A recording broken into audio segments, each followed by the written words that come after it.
Le 14 janvier 2016, arrivait en France One Punch Man, un gros phénomène qui s'est directement placé en tête des meilleures ventes de tous les temps. Et que le succès soit mérité ou pas, oui, il l'est. Faut bien avouer qu'entre le dessin de Murata et son principe jouissivement foireux qui tient sur un post-it, One Punch Man avait effectivement de quoi plaire. Du coup, c'était pas si étonnant qu'un an plus tard, Kurokawa annonce Mob Psycho 100 en appuyant pas mal le fait que c'est du même auteur que One Punch Man. Le truc, c'est que pour beaucoup de monde, One Punch Man c'est Murata et pas One. C'est ça et pas ça. Et donc typiquement, quand on se retrouve devant Mob Psycho, la première action va se limiter à un c'est moche, on repose le manga et on s'en va. Sauf que moi je suis pas tout à fait d'accord.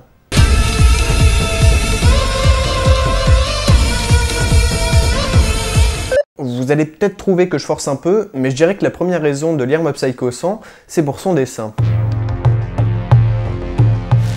En tout cas, c'est la première barrière à franchir. Je vais pas vous dire que c'est beau, mais c'est pas non plus une raison valable pour passer à côté de la lecture. En fait, je pense qu'en BD, il y a une distinction assez importante à faire entre esthétisme et efficacité. C'est-à-dire que le rôle du dessin, ça va être de raconter une histoire, mais il est pas le seul pour faire ça. Il y a le découpage, la mise en scène, la narration de manière générale, qui sont des éléments autant, voire même plus importants. Et là-dessus, One y gère très clairement. Les angles de vue sont variés, les fonds pas si vite que ça, les onomatopées et les trames sont bien gérées. Bref, c'est dynamique et ça se lit très bien. Et le dessin en lui-même, on peut dire qu'il est moche, hein, ce qui quand même, rappelons-le, est totalement subjectif, mais en tout cas, il reste maîtrisé.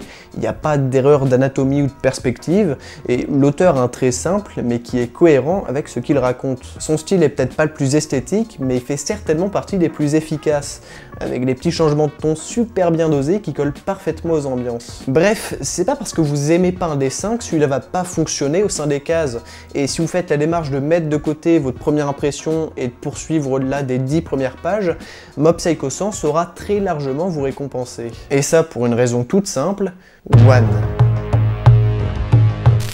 Là, on peut dire que je force. One, c'est un auteur assez particulier qui aime jouer avec les attentes de ses lecteurs en reprenant des postulats très classiques et en les détournant de leur schéma habituel. One Punch Man, c'est certainement le plus flagrant à ce niveau-là. Oh là là, mais est-ce que le prochain adversaire de Saitama arrivera à lui tenir tête ?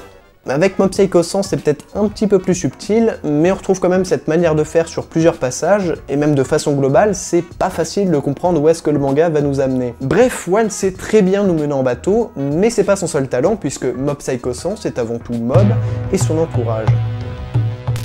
Encore une fois, le personnage de Mob peut paraître assez basique à première vue, hein, un grand blazel à Saitama, bref, rien d'original, mais on se rend rapidement compte que c'est un petit peu plus que ça. Mob, c'est un benet, il se laisse manipuler par son charlatan de maître qui prétend être un médium, et par à peu près tout le monde en fait. Il est obnubilé par son amour d'enfance, il sous-exploite ses pouvoirs psychiques, et il a les soucis typiques des adolescents de son âge. Ce qui rend déjà le personnage très attachant, et son interaction avec les autres très décalée et amusante, quand il se met pas en mode badass et défonce tout le monde. Pour avoir vu l'excellent animé, c'est un aspect qui va rapidement se développer et à aucun moment on perd cette fraîcheur des débuts. C'est aussi quelque chose que j'aime beaucoup chez One. Il y a beaucoup de shonen en fait qui, au bout de quelques chapitres, tombent dans une sorte de répétitivité avec toujours le même cycle qui se limite à un nouvel antagoniste, des combats, un nouvel antagoniste, des combats, un nouvel antagoniste, des combats, un nouvel antagoniste, des combats,